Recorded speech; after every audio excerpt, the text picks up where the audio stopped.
Hello there.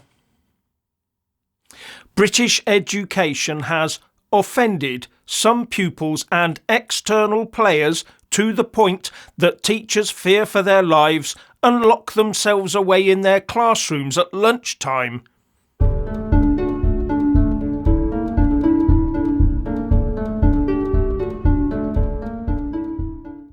Our woke establishment has destroyed the UK education system, so flushing the future of the entire country and its people down the toilet.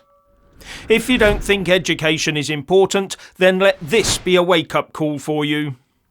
Not only are there no-go areas for teachers in some schools, one school is on the verge of closing down because of political extremism and threats of violence. How many parents out there just trust their kids to the UK education system, believing that the teachers and the system are free to do a good job of educating them and keeping them safe, but without questioning what's actually going on? And there is a lot to question, especially when it comes to external forces attempting to use our schools to impose their religious or political views on the rest of us. And one of the tools they use in the most callous and cynical way is their own children. Now, the Office for Standards in Education, Children's Services and Skills, better known as Ofsted, has a new boss, Sir Martin Oliver. And according to the Times, he said that behaviour is so bad in some schools that there are teacher no-go areas, and some teachers are locking themselves in their classrooms at lunchtime for safety reasons. This isn't a conspiracy theory, nor some sort of social media mis- or disinformation. This is the truth, straight out of the mouth of the new Ofsted Chief Inspector. Teachers are losing authority over their charges to the extent that they are feeling at risk of physical harm. And no doubt the establishment will blame the parents, and the parents will blame the establishment. But these children are our future. When the rest of us are retired or dead, these children will have grown up to become the politicians, Whitehall mandarins and corporate bosses of the future. All brought up in an undisciplined and me, now culture. So when I hear that the new Ofsted Chief Inspector has said, "We must carry out our role in a way that is sensitive to the pressures faced by leaders and staff without losing our focus on children. We cannot afford to shy away from difficult decisions." I shudder at the management speak, the same speak as we've heard for decades. Sounds to me like yet more velvet fist in the velvet glove to me. Now, to be fair, Martin Oliver is a former head teacher and does have a background of receiving criticism for strict discipline and high rates of pupil suspension. And that puts him at instant loggerheads with the woke establishment. So it's surprising he got the job in the first place. Let's hope he can bring some of that abrasiveness to this job and get UK education back on the track of turning out good, well-educated UK citizens.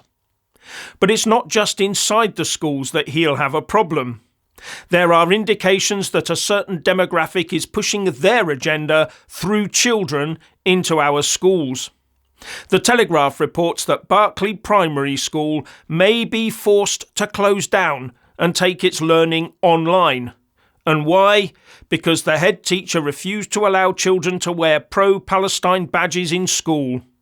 The school was therefore instantly branded Islamophobic and has received bomb threats, forcing it to shut 2 days early for Christmas, as well as having bottles thrown at the school, putting people's safety at risk.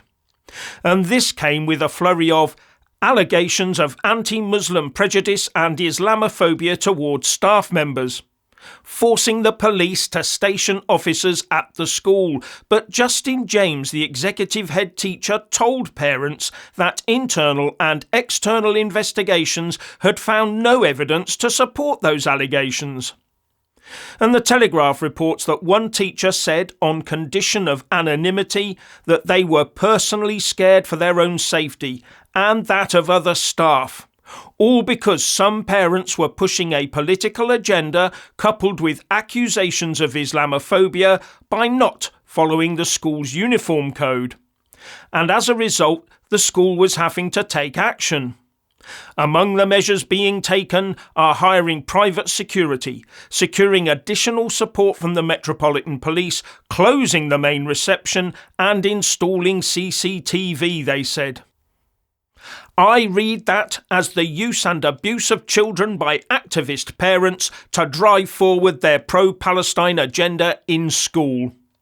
And one supposes they are hoping that this will intimidate other children and parents to obediently follow suit in fear for their own safety.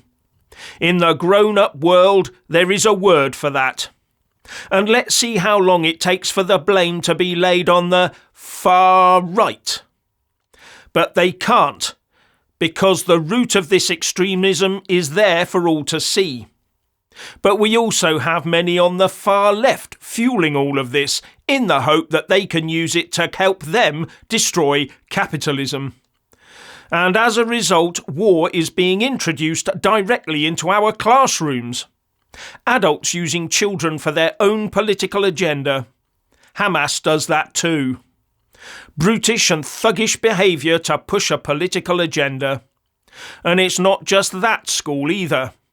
A case has been brought by a Muslim pupil against Michaela Community School in Brent, northwest London, on the grounds that she can't pray there. So she wants a dedicated prayer room that Muslims can use when prayer is required by her faith. But the school's head teacher, Catherine Burblesing, who, as you will recall, has a reputation for strictness, said that the school had decided to stop prayer rituals when some pupils started them against a backdrop of events including violence, intimidation and appalling racial harassment of our teachers.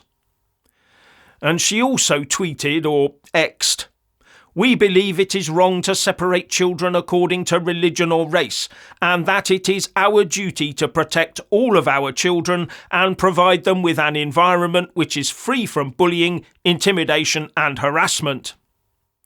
This school has also been the object of bomb threats and bottle throwing. Now, what would happen if a Jewish pupil were to make similar demands of these same schools and using the same tactics to try and force compliance? Or are you like me and think that is extremely unlikely to happen? No, what we are seeing here is the flexing of muscles by a growing ethnic group within the UK. And multiculturalism is not on their agenda. As they grow in size and strength, we will be facing demands for a new monoculture to be imposed here. And they are using our schools as one of their routes to achieving it. And at the moment, the quiet majority may seethe in enforced silence. But how much longer must we tolerate other people's intolerance of our way of life? How much longer must we watch those who wish to destroy our culture use our own laws of civilization against us? Something has to crack, and I fear it will, in the not too distant future.